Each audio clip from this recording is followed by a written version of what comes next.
India का score है 288 for 2। आप जानते हैं आज सिर्फ 73 ओवर का खेल हुआ और आप ये भी जानते हैं कि देवदत्त पडिक्कल ने अपना पहला 100 भी बनाया और अच्छी बात यह है कि वो 131 रन बनाकर खेल रहे हैं।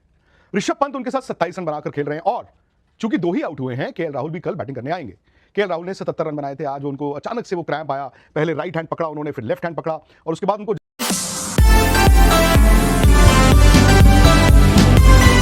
एक लिक्विड्स जब बढ़ा देते तो कल वो बैटिंग करने आएंगे।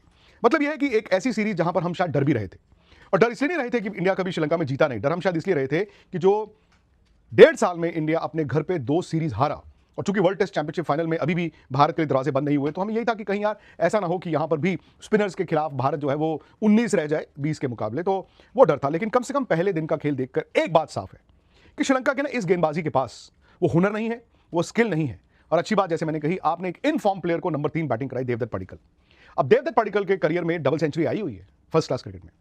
ठीक है, टेस्ट क्रिकेट तो उन्होंने अभी शुरू किया है और चूंकि वो इन फॉर्म है, शायद अपने करियर के टॉप पे हैं। मेरा तो ये मानना है कि देवदत्त पडिक्कल अगर कल 10-15-20 बॉलें 10-15 रन और बना लें तो 131 को 150 को 200 में तब्दील करें और इंडिया का कम से कम ये टारगेट होना चाहिए कि 550, कम से कम मैं कह रहा हूं 550। और 550 का मतलब यह है कि कल अगर बरसात नहीं होती है तो इंडिया तकरीबन टी के आसपास 550 रन पर बैठा होगा।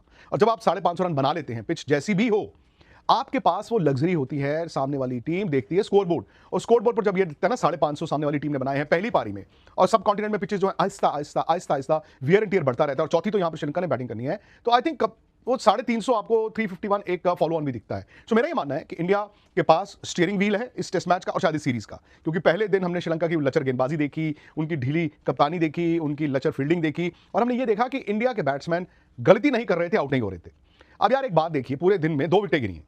विकेट तो एक ही थी ना जो बॉलर ने ली, वो शुभमन गिल, और शुभमन गिल का भी वो रश ऑफ ब्लड मतलब समझ नहीं आया, बिकॉज आमतौर पर वो इस तरह की बैटिंग नहीं करते हैं, निकल के उन्होंने मारा और उनका कैच हो गया। एक विकेट तो जायसवाल की, वो तो रनआउट हो गए थे, और जायसवाल अनफॉर्चुनेट मैं कहूंगा बिकॉज वो he was quick of the blocks, उन्होंने तेज 32 रन बना दिए। केएल राहुल ने वो गेंद मिड ऑन पे खेला, और चूंकि मिड ऑन थोड़ा पीछे था सो केएल राहुल के लिए वो सिंगल था, और उनका ही कॉल है क्योंकि नॉन स्ट्राइकर पीछे नहीं दिखता। लेकिन हुआ क्या, जैसे उन्होंने शॉट खेला और वो फील्डर के हाथ से निकला, तो फील्डर ने पुश किया और जायसवाल नीचे गिर गए। और मेरा ये मानना है जब जायसवाल नीचे गिर ही गए हैं और मिड ऑन पे सिंगल, और ये टेस्ट मैच है, शायद उस सिंगल की जरूरत नहीं थी।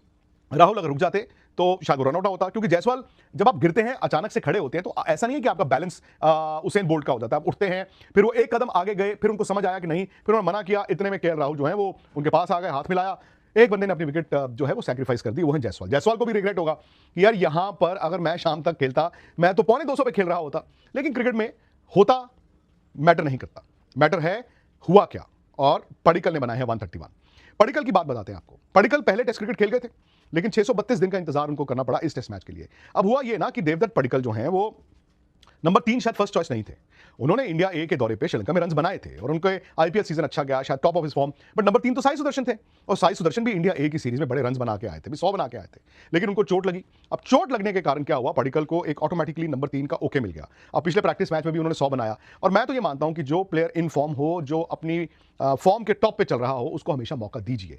शायद साई सुदर्शन हमेशा से इफी रहे, इतने टेस्ट मैच खेलने के बावजूद जगह पक्की नहीं थी, टीम मैनेजमेंट को उनमें कुछ दिखता था, लेकिन देवदत्त पडिक्कल ने आके बड़ी मैच्योर बैटिंग की है, क्लास भी दिखी, मैच्योरिटी भी दिखी, और फास्ट बॉलिंग और स्पिन उन्होंने बड़ी कंफर्टेबल तरीके से खेला है। सो मैं तो ये चाहूंगा देवदत्त पडिक्कल आप अपने नाम ना नंबर 3 ना सिर्फ कर लीजिए, बल्कि उसको एफडी के तौर पे बैंक में जमा करा दीजिए, और वो तब होगा जब आप इस 131 को 200 में तब्दील करेंगे। ऋषभ पंत शुरुआत उनकी थोड़ी सी नर्वस थी, उसके बाद उन्होंने एक लिफ्ट मारी, वो फील्डर के पीछे गिरा, चौका हो गया, फिर एक लंबा छक्का उन्होंने मारा। और ऋषभ पंत को भी कल अगर 10-12 रन निकाल दें तो उनको भी एक 100 चाहिए, बिकॉज आप ये भी समझते हैं कि ये टीम मैनेजमेंट शायद ऋषभ पंत से ज्यादा और बेहतर परफॉर्मेंस एक्सपेक्ट करती है। शायद Rishabh Pant in spite of his records उतनी सेफ जोन में नहीं है, तो उनको भी यही चाहिए कि इस मौके को जाया क्यों मैं इस मौके को जाया करूं। और देखिए ये ना हमारी धारणा भी है, ऋषभ पंत लिफ्ट मार के आउट होंगे तो हम कहेंगे यार ये क्या गलत हो गया, शुभमन गिल भी आज लिफ्ट मार के आउट हुए। तो क्रिकेट में ऐसा नहीं है, एक प्लेयर लिफ्ट मार के आउट हो सकता है, लिफ्ट मार के अगर रन आ सकते हैं तो रन बनाने के लिए कभी कभी ऐसा होता है कि जोखिम होता है, आपकी विकेट गिर जाती है।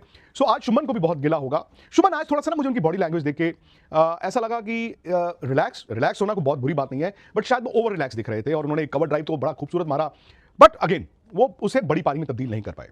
श्रीलंका की बॉलिंग बहुत माठी, बहुत कमजोर दिखी है। फास्ट बॉलर्स खाना पूर्ति, स्पिनर्स में प्रभात नो डाउट उनको टर्न मिल रहा था, स्पेशली पहले सेशन में टर्न ज्यादा मिल रहा था, और वो होता भी है क्योंकि मॉइस्चर होता है थोड़ा बहुत। उसके बाद आपने देखा कि जब बॉल कुका बुरा का 25-30 ओवर पुराना हो जाता है, थोड़ा सॉफ्ट हो जाता है, सो टर्न अगर हो भी रहा है तो वो स्लो टर्न हो रहा है, और हो रहा है तो वो जो एज भी लगता है वो कैरी नहीं करता। इसका मतलब ये है कि अब India have to decide India के पास वो मौका है कल 7 ओवर के बाद नया बॉल ड्यू है, जाहिर तौर पर वो नया बॉल लेंगे ही लेंगे। नए बॉल में ये होता है कि अगर आपका विकेट नहीं गिरता है, सपोज ये सेट पेयर 2-4-5 ओवर खेले, पर नई बॉल में ना रन भी बड़ी जल्दी आते हैं। सो इंडिया उस पोजीशन में बैठा है जहां पे 550 रन तो चाहिए कम से कम, क्योंकि आप सामने वाली टीम को जितनी देर फील्ड पे रखेंगे उतना ही उस पर दबाव होगा। इंडिया ये टेस्ट मैच जीतना चाहिए। आई डोंट नो, आपको मौसम का भी फैक्टर इन करना है, क्योंकि आज भी देखें ना आप, बरसात के कारण 17 ओवर का गेम नहीं हुआ।